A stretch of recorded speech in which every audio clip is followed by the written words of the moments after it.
In this latest episode of Prospect Pitch, I have Steven Bagell on, and he is going to pitch me or sell me on Indiana freshman Jalen Hood-Schifino.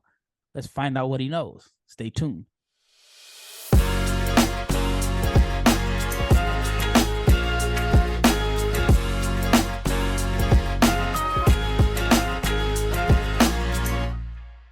Big shout out to each and every person that has made the Locked On NBA Big Board podcast your first listen of the day. I am your host, Rafael Barlowe, the director of scouting for NBA Big Board and the founder of NBA Draft Junkies.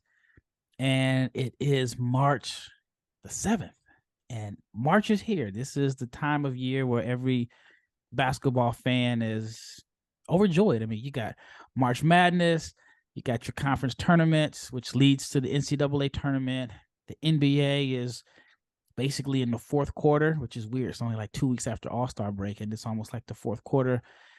The matchups are appealing because a lot of the matchups have playoff implications.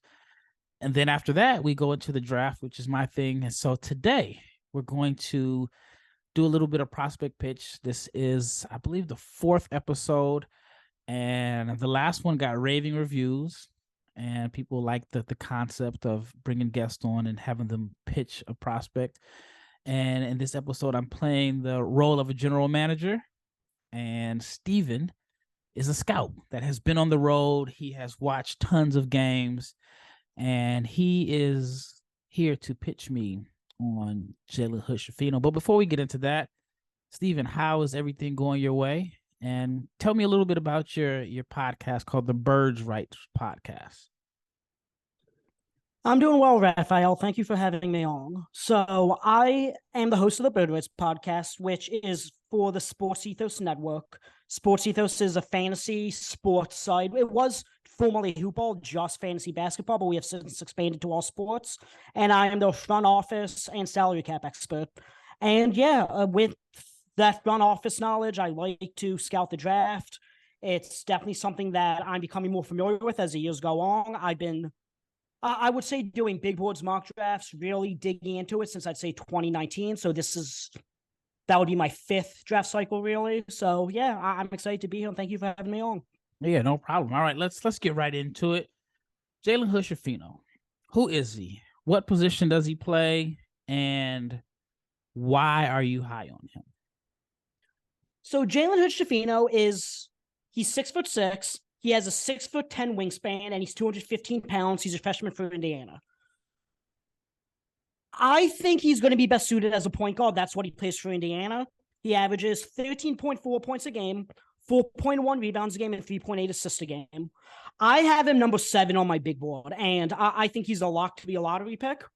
So going back to his high school days, he was a 5-star recruit, and he was invited to play in the Jordan Brand Classic. He played in Montverde and won back-to-back national titles. Some of the guys he played with, Derek Whitehead from Duke, Dylan Mitchell from Texas, and Jalen Doran, who is now on the Detroit Pistons. He was drafted last year. Okay, all right, number 7 on your big board. So you are very high on him, and I'm assuming you're higher on him than the consensus. What is the skill set that he brings to the table that he can hang his hat on that will make him at the very minimum, I'm thinking if a guy is at number 7, at the very minimum, I need him to be a high-level starter. So what is his skill set that he brings to the table every night that can help us win games? So, ironically enough, I know the mid-range is sort of a dying game. So, I'm not going to say hangs his hat on that, but he is a mid-range maestro, similar to a DeMar DeRozan type guy. But I think in the pick and roll is really his bread and butter. He's great as a pick and roll scorer, great as a pick and roll passer. He could make just about every possible read off a screen that he needs to. He has a very advanced handle with hip mobility. And I think that's where he's going to thrive most, is in the pick and roll playmaking. As I said, he is best suited as a point guard, in my opinion. He makes things happen with the ball in his hands. He's a very, very, very patient player. He doesn't force anything. He lets everything come to him. And Yeah, I think given in the pick and roll, he's always making the perfect reads, can make them with both hands, any pass. So I think that's his main skill. At 6'7", can he play multiple positions, or is he someone that has to have the ball in his hands to be effective? Can I play him off the ball? Because at 6'7", that's a position where I would like for a guy to be able to defend up and down, whether it's ones, twos, threes, maybe some fours when teams go small. And like I said, is he someone that needs the ball in his hands to be effective? Can I play him at the 3 if I need to?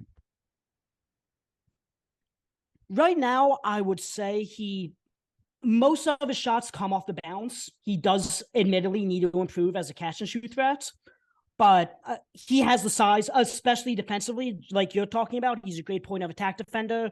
Could definitely defend 1 through 3, maybe even some 4s, depending on the matchup. But in regard to an offensive role, he is definitely best with the ball in his hands. Okay. Now, you say he likes to shoot the mid-range, but you compared him to DeMar DeRozan. And so I think of DeMar as more so of a wing. So is he a guy that he does most of his damage against drop coverage? Or is he someone that can get to his mid-range without, drop coverage? Like if it's a big that's playing up on him, does he have the shake and bake to create space and get to a shot? Or is he just going to live, like I said, off teams that play drop? So I said DeMar DeRozan in the aspect of the mid-range, and they have very similar measurements. But I think he's more like a Drew Holiday in regard to the fact that he's a point guard, similar mid-range, could break down the defense, could do almost anything out of a pick and roll. He absolutely destroys drop coverage. I believe it was last week when they played Purdue. Obviously, Purdue has Zach Edey, 7'4", 7'5" center, likely to win National Player of the Year in college basketball. Hood-Schifino shot 14-24 and had 35 points. He absolutely destroyed the drop coverage they put on him. And again, he ate it alive. And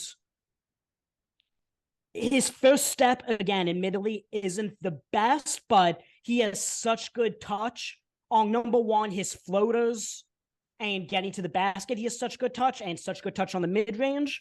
I do think the shot will develop. And again, he's excellent at making reads, wide dribble passes to the corner, excellence at, finding the open guy. So even if they're playing drop coverage and he isn't able to get, or they're not playing drop coverage and can't get by his man, he's going to make the right play. And that's just what this guy does. He's not very mistake prone. Okay. So I like my point guards to get downhill, to put pressure on the defense. Is he someone that can really collapse the defense and get downhill? Can he do it on his own, or does he need a screen? I'm hearing some hesitation there. You said this guy's number 7, so sell me on it. Okay, he is best in pick and roll, as I said. He makes every great read there is, and again, the first step could improve, but it's not like he's like slow-footed or anything like that. The lateral quickness is great. I know that definitely impacts him defensively and helps him there, but yeah, he is able to get whatever he wants on the court. He picks a spot. So he's not, admittedly, not the best at getting to the basket, but he is so good in that mid-range that I don't think with his touch on his floaters mid-range, I just think he's going to find a way to overcome it. And that's going to keep defenses honest. And because they're going to respect his mid-range game and his floater, it's going to open up more of the floor and make it easier for him to get to the basket. Okay. What about his size? Like, is he like what does he weigh? Is he slim? He weighs 215 pounds and he has a 6'10" wingspan. So if he's going to be your primary point guard, he's great Big length. Yeah. Okay. Does he have a little bit of post up? I like my point guard. If he's not going to be this speedster that gets downhill, I want him to be a guy that punishes smaller defenders and draws double teams and kicks out to open teammates. So is he someone that if he doesn't have blazing speed, he can just get the defender on his hip and use his size to his advantage? Yes. He's, again, big, will have a mismatch more times than not, especially if you're playing a point guard. And again, he makes every good read, and that's going to be his bread and butter. All right. When we return, I have a few more questions for Steven, but let's talk about Built Bar, because if you are like me, you want to eat healthy, but at the same time, you don't want to compromise taste. I know I feel like I need to hit the gym a little bit more, but my schedule was a little crazy, and I know I need to eat better because I'm at the age now I just can't eat a box of cookies like I used to. I used to go to Cinnabon and I could eat like 6 Cinnabons in a day. Sounds crazy, but I used to. But now the metabolism isn't the same. So I need to eat healthy. And when I want to eat healthy, I don't want to compromise taste. But that's why I go with Built Bars, because Built Bars are tasty and they are covered with 100% real chocolate. That's right, 100% real chocolate. They come in incredibly good flavors like churro, peanut butter brownie, coconut almond, and I don't know how they do it. I honestly don't, because they're healthy, they taste good, and it's only 130 calories, only 4 grams of sugar, and a whopping 17 grams of protein.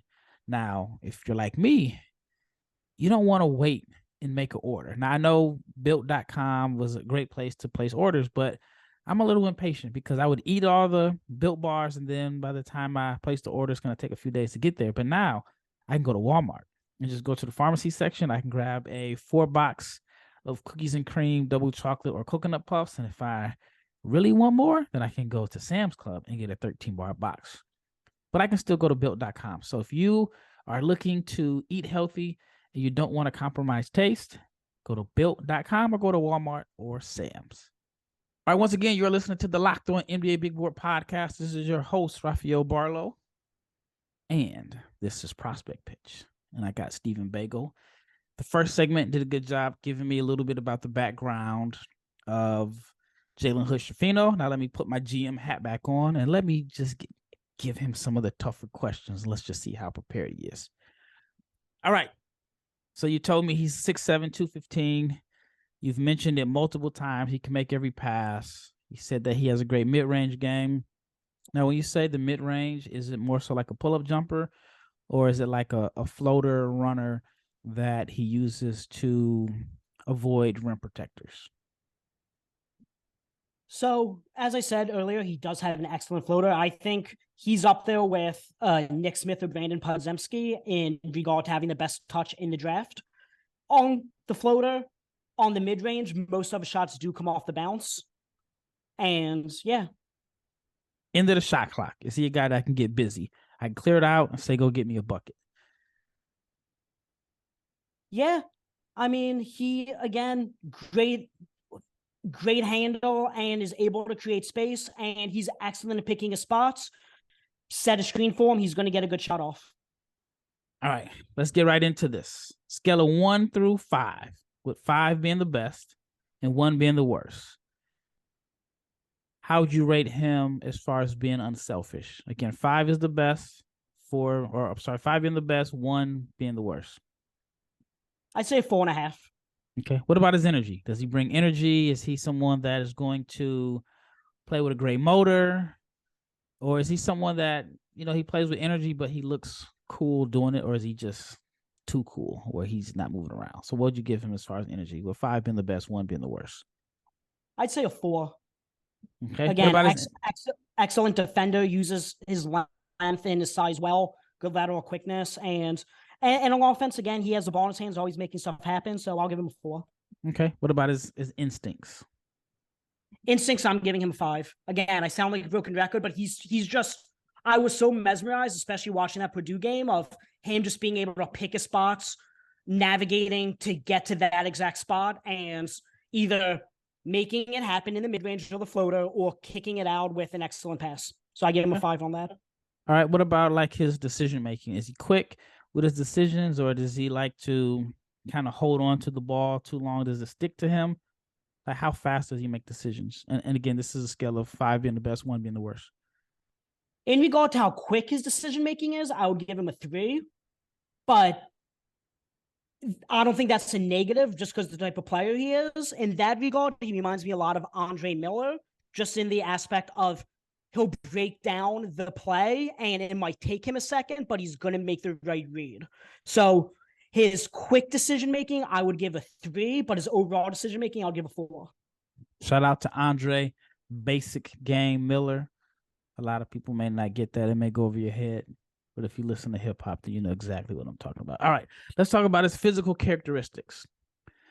So you talked about his size at 6'7". So I imagine for a point guard, you'd give him a 5 as far as size. All right, let's talk about the quickness. 5 being the best, 4 being second, 1 being the worst. What would you rate his quickness? Quickness, I give him a 3.5. Okay. What about his overall speed? You know, some guys can be quick from point A to point B, and some guys can be fast in the open floor, but they may not have the quickest first step. What would you give his speed and like transition?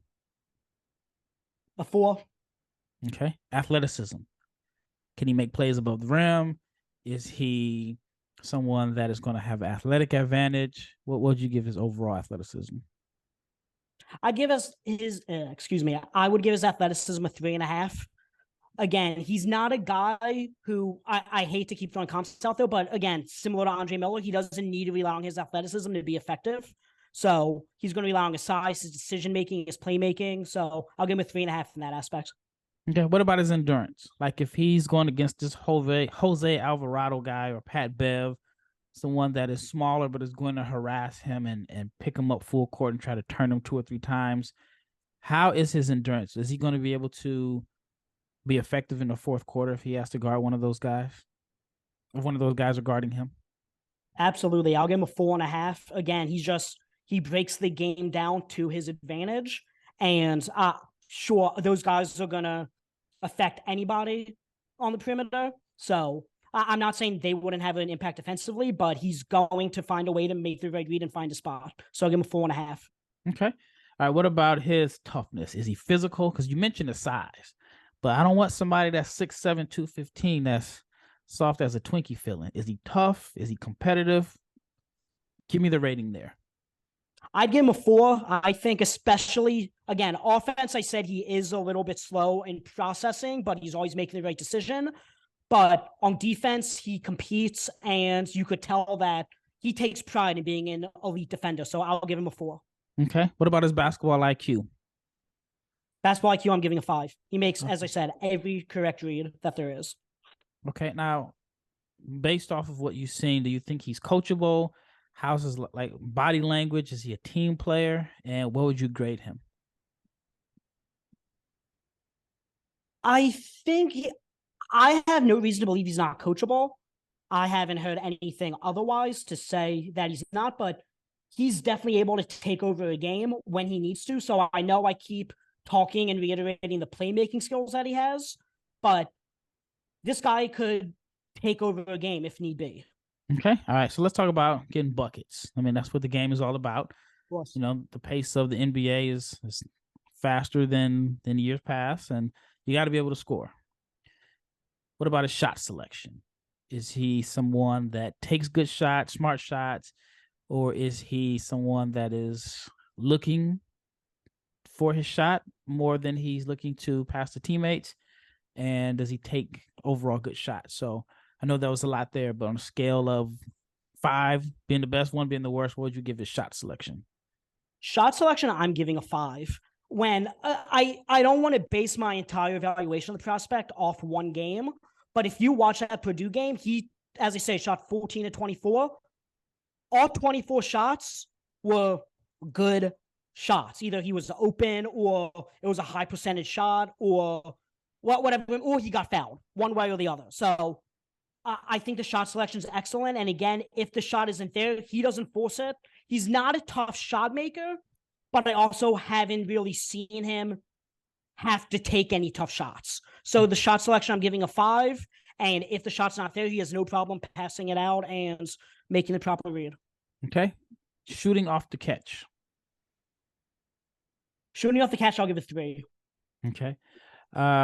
Is he more so comfortable as a shooter and like a standstill in space, or is he better shooting off the dribble? Most of his shots right now are coming off the dribble. So I can't attest to whether he has the shooting space in his game. he can improve it again. Catch and shoot, he was a 36% on catch and shoots, I believe. So he could definitely develop it, but right now he's definitely his strong shoot is coming off screens. Or not coming off screens, excuse me. Coming off the dribble. Okay. All right. So what would you give him as a standstill in space shooter and shooter off the dribble? Shoot off the dribble, I'll give him a 5. And I'm sorry, what was the other one? And standstill in space, like basically catch and shoot. Yeah. Catch and shoot and standing in space, I'll give him a 3. Okay. All right. When we return, got to turn the heat up a little bit more on Steven and see how well he can pitch Jalen Hood-Schifino. But let's discuss FanDuel. Now, if you're not familiar with FanDuel, it is America's #1 sports book. And if you're a new customer, you get a no-sweat first bet up to $1,000. That's bonus bets back if your first bet doesn't win. Just download the FanDuel Sportsbook app. It's safe, secure, and easy to use.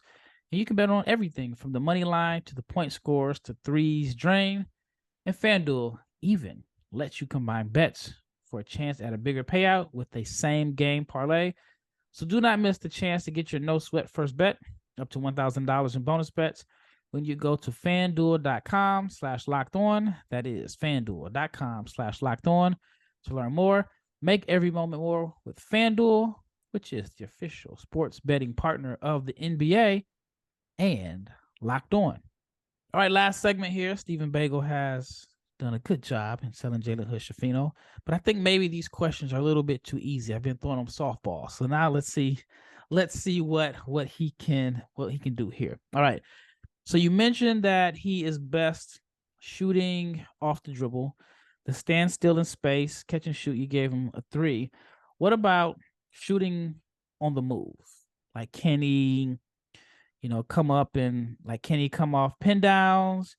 Can he shoot sliding threes? Like, what about shooting off the move? I'll give him a 4. He has great hip mobility. So as the catch and shoot improves, I'm sure the shooting off movement will improve as well. Okay, so the 3 is so standstill catch and shoot is a 3. You're giving him a 5 off the dribble, but you feel like he's a better shooter off the move. So can I run him off pin downs and play him off the ball and he's able to catch and shoot off the move? Is that what you're saying?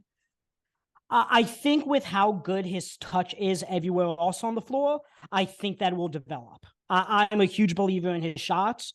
So, yeah, I definitely think that will develop as once he gets an NBA training program, gets a shooting coach. Again, I'm a big believer in the shot. So what is it about him that makes you feel he will develop? Is there anything that you feel like has given you the indication that he will develop, or is it, is just something that you're assuming? Because an example that I can think of, there's this guy. You're from Philly, right? Yes. So I don't know if you heard of him, Ben Simmons. He was this guy that early in his career, he couldn't shoot at all. I'm not saying Jalen Hood-Schifino can't shoot. Mm-hmm. And people assumed that he was going to get better. Now, after a couple of years, there was no signs of growth. Mm-hmm. What is it about Jalen Hood-Schifino that makes you believe that he will get better? Because what if he does not get better? Can he still be an impactful player? As I said, Rafael, his shot on the floater, on the mid-range, even his free throws is so good that it makes me buy the shot long term as it develops out to 3.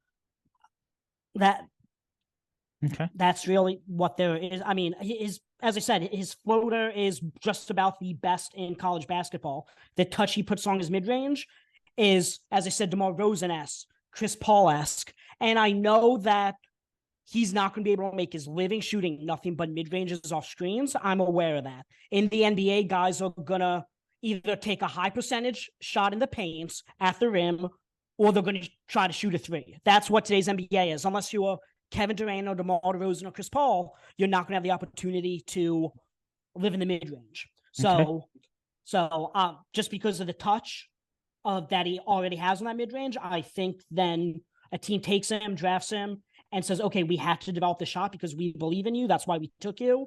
And it's going to, maybe it might take a few years, but I 100% believe in that shot. Okay. All right. What about a transition finisher? Transition finisher, I'll give it 4. Okay. So, the mid-range is a 5. What about finishing at the rim off the dribble? I know you talk about the floater. You've raved about his touch, but can he get to the rim and finish and draw fouls and get to the foul line? What would you rate his finishing at the rim off the dribble? I'll give that a 3.5. He's, again, I think 215 isn't, again, lanky by any means, but I think if he adds another 5-10 pounds in a weight room, I do think that's the last missing piece for him to really be a 3-level scorer and, really be able to be a team's lead ball handler. And that's going to come. Okay. All right. 5 being the best, 1 being the worst. Rate him or rank him as a pick and roll passer. That I'll give a 5. As I said, he makes every single read that there is off the pick and roll. Pick and roll finisher. I'll give that a 4. Okay. Pick and roll pull-up shooter. Same thing. I'll give it a 4. Okay. What about his release? Quick release, 5 being the best, 1 being slow. I'll give it a 3.5. Okay. You talk about the floater and how does he finish in traffic versus length? He struggles a little bit, admittedly, but again, I do think that's going to come. He relies a little bit too much on the floater, but again, it is so elite that I think gains an extra 5-10 pounds. You have a finished product going forward once that comes together and he gets in an NBA weight room and training program. Okay. I think I'm going to know the answer to this. Court vision. That's a 5. He finds, again, every single read in the book, wide dribble passes to the corner, anything in the pick and roll, he's able to make it, whoever the player is. Now, I know college basketball doesn't use a lot of pick and rolls, but how would you grade him out as a pick and roll passer as far as hitting the roll man? And you can project how he would look with NBA spacing here. I think I would give it a 5, especially in drop coverage. Okay. All right. Let's talk about rebounding. Now, you mentioned that he has good size. Is he a good rebounder? Is he someone that he'll get 5 rebounds per game because he's playing 30 minutes? Or does he really go after rebounds? So what would you give his overall rebounding? I'll give his rebounding a 4. Again, he uses the size well, and he's very competitive on the defensive end in the boards. There were a few times where he took a shot against Purdue, missed it, got his own offensive rebounds, not only put it up and in, but also got an and one. So I think, he uses size well, and he's a bigger guard, and that's going to translate well on the boards. Okay. Does he go after long rebounds? I think so. When I mean long rebounds, is he like Kyle Lowry made a living turning long misses into like personal fast breaks or opportunities for his team? So that's what I'm looking for. Or is he a guy that is only rebounding in his area? I haven't really seen enough of the long rebounds to really say he does it adequately. I would say he's more of grabbing the rebound and then grabbing and going type guy. Okay. So I just pulled up some numbers here. I looked him up, and he is shooting 52% at the rim, 48% on layups, which is below average, and he only has 3 dunks this year. Do you see that as a potential problem in the NBA? I think if it doesn't develop, then absolutely as a lead guard, it could be an issue. But again, I believe in his development. Watching his high school tape to now, he's shot develop a little bit, but he's just gotten better just in the aspect of not only making leads, but just taking the game over. So I know he's a hard worker, and I believe in adding 5 to 10 pounds to him, and he's going to be able to absorb contact better, I'm buying in on that. He's already a big guard as is. Again, 6'7" with 6'10" wingspan. I'm buying into that for my lead guard. Okay. All right, 2 questions here. Last 2 questions. And I'm based off these numbers. He is shooting 33% on catch and shoot jumpers, 32% when left unguarded. So I need you to put on your hat as a developmental guy. What does a workout look like for him if you were in control of his workouts this summer? What is he spending time on all summer under you? What is he? What are you working on? What is his summer school agenda? His summer school agenda is, one, as I said, going in the weight room, working on, because again, he could get to the basket. It's just an issue of being able to finish. I think that he relies so much on his mid-range that he doesn't go to the basket as often as he should. So first thing I'm doing is getting him in the weight room, having him at 5-10 pounds, and then I'm working on that catch and shoots and developing that shot, because it's so good in the mid-range off the dribble that if we could extend that to 3, and even, I apologize, I don't know his free throw percentage off the top of my head, but the shot's not broken by any means. I know we talked about Ben Simmons earlier, but I never envisioned Ben Simmons being able to shoot. I do think Hood-Schifino, once he adds that aspect to the game, he's as a 6'7" ball handler playmaker. I think he's going to, be unguardable at that point once you could develop that shot off the catch and shoot, because it's already so good off the dribble, so good off screens. And again, you work on the finishing. He's excellent in the mid-range. Again, I already know I said it. And then you develop a catch and shoot, you have a full package. All right, last question. Simple answer here, no explanation. First thing that comes to your mind. Is he an all-star, top starter, rotation player, roster player, a guy that we're just going to invite to training camp because we need bodies, or someone that is going to end up in Europe? All-star. Maybe not every year, but definitely I see, DeMar DeRozan, Drew Holiday, 2, 3, 4 All-Star games in his future. All right, well, that wraps it up. You did a good job. Where can the audience find you and your podcast? You could find, wherever you listen to this podcast, you could find the Bird Rights Podcast, Apple Podcasts, Spotify, Google, again, wherever you get your podcasts. And you can follow me on Twitter at Bird Rights Pod. Rafael, thank you so much for having me on. Yep, thank you so much. You did a good job. Thank you, the listener, for making the Locked On NBA Big Board podcast your first listen of the day. Now, for your second listen, you have to check out the Game to Game NBA podcast, because the Game to Game NBA podcast covers every moment, every top performance, every result, and it also covers the NBA with local analysis that only Locked On can deliver. So follow Game to Game on the Locked On NBA channel.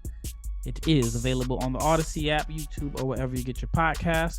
Once again, it's Rafael Barlowe with Steven Bagell. He did an excellent job pitching Jalen Hood-Schifino, I'm convinced. Let me know your thoughts in the comments if you're on YouTube. And yeah, just let me know what you think. Let me know if you are convinced that Jalen Hood-Schifino is a future All-Star. Once again, thank you, and we are